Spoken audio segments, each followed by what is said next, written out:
Mapagpalang araw po mga kapanabong, mga future sabongero. Welcome po ulit sa aking channel. Ngayon naman po ay pag-uusapan natin ay kung paano natin bubuksan yung tinatawag na genetic code ng isang napaka-interesanting kombinasyon, ang ating acyl melsim hatch at ang ating SBR claret. Yan, napakaganda po ng pag-uusapan natin ngayon, kung paano natin mabubuksan yung genetic code. Ito ang isang breeding technique na hinahanap ng marami, ang pagkuha ng ultimate fighting style at gameness. Huwag na natin patagalin. Tara na, alamin natin kung ano ang sikreto.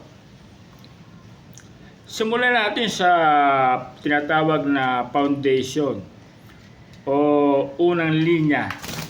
Ang ating foundation ang ating foundation ay ang ating acyl, na kung saan ay kilala to sa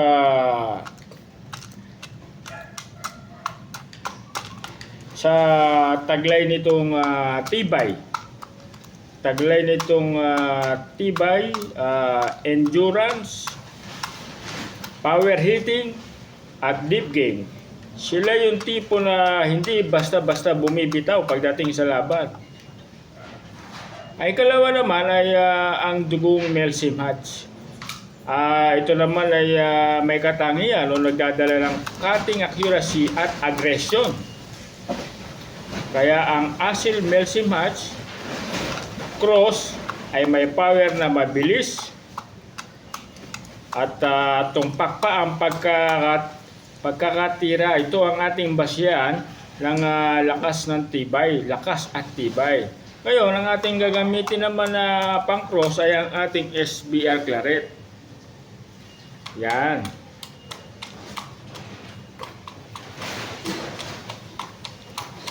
Ang SBR ay may tinatawag na speed at power na karakteristik. Samantalang ang claret naman ay hari sa tiyaga at cutting ability. Ang SBR claret ay magbibigay ng blazing speed at superb knife work sa ating linyada. Ang layunin ng cross na ito ay mag-produce ng manok na may buong forma ng acyl melsim hatch at bilis at talim ng SBR claret. Kailangan may napatunayan ng galing sa laban, malinis ang record at walang depekto sa katawan. Mas maganda kung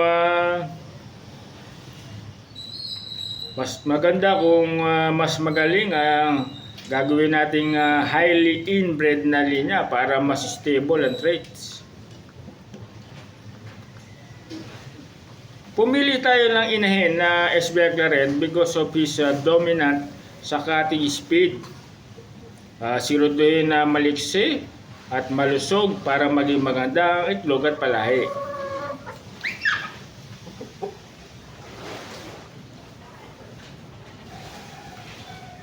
Ang mga mabubuo nating sisiw ay tinatawag na F1. F1 generation o battle cross. Sila ang inaasahang magpapakita ng hybrid vigor o vigor. Mas malakas, mas mabilis, at mas matibay kaysa sa mga magulang.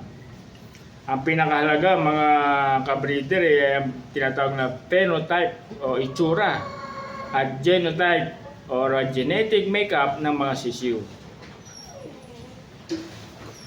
Ngayon, ano ang inaasahan natin pagdating naman sa laban? Ito naman ang magiging aasahan natin pagdating sa laban. Power at speed combination. Dahil sa acyl at SBR, magkakaroon sila ng powerful leg thrust na may mabilis na atake. At magkakaroon din sila ng superb cutting. Ang Claret bloodline ang magbibigay sa kanila ng deadly cutting ability. Inaasahan natin na magiging tumpak o tama ang mapaminsala ang bawat tira. Deep game.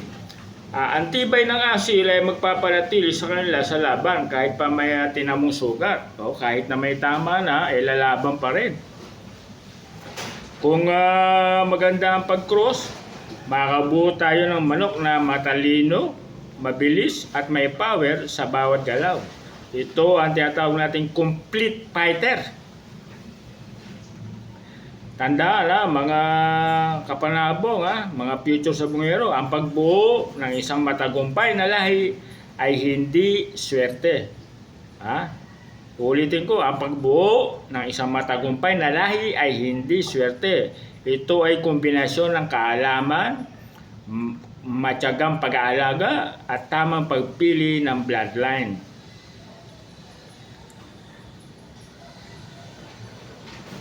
Ang Asil Mercy match na i-cross natin sa SBR Claret ay isang formula na naglalayo na i-maximize ang lakas, ang tibay at bilis at sharpness.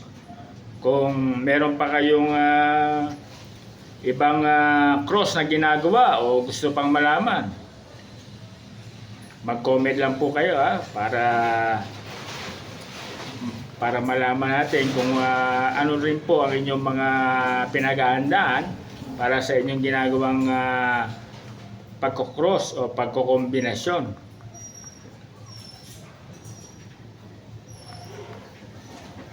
Hanggang dito na lang po mga kapanabong, mga future sabungero.